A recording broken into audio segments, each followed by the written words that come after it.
Tidak dinafikan, kaedah media baru yang ada pada hari ini sangat membantu dalam proses penyebaran maklumat dengan pantas dan menyeluruh. Namun, persoalan yang sering menjadi dilema kita adalah berhubung ketepatan maklumat yang disampaikan tersebut.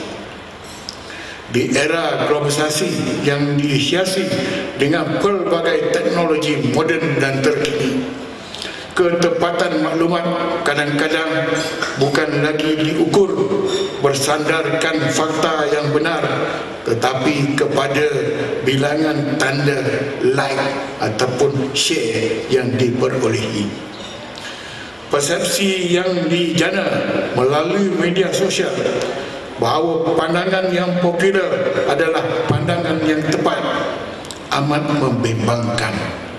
Sebagaimana isu-isu lain, isu berhubung hal perkara perundangan tidak terlepas daripada cabaran persepsi yang sama. It is all a question of perception. Even orang kata, even it is a lie, you repeat it 100 times, that lie will become the truth.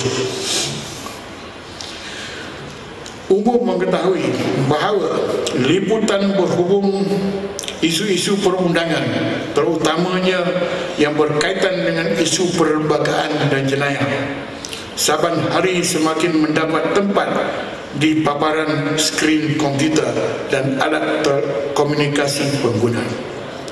Rencana yang kadang-kala disebarkan dengan persepsi prejudis dan berat sebelah ataupun bias sering dianggap sahih dan tepat, walaupun hakikatnya ia syarat dengan fakta palsu dan tidak lengkap. Sepantas kilat, hukuman terus dijatuhkan oleh juri-juri media sosial di dalam mahkamah Facebook dan Twitter. Akibatnya, dalam kita sedar ataupun tidak, ramai pengguna media sosial termasuklah pengamal undang-undang, pensyarah undang-undang dan pelajar undang-undang telah dieksploitasi secara tidak langsung sebagai ejen penyebar maklumat yang tidak tepat dan palsu. Dan mereka yang oleh mereka yang tidak bertanggungjawab dan mempunyai agenda tertentu. Justru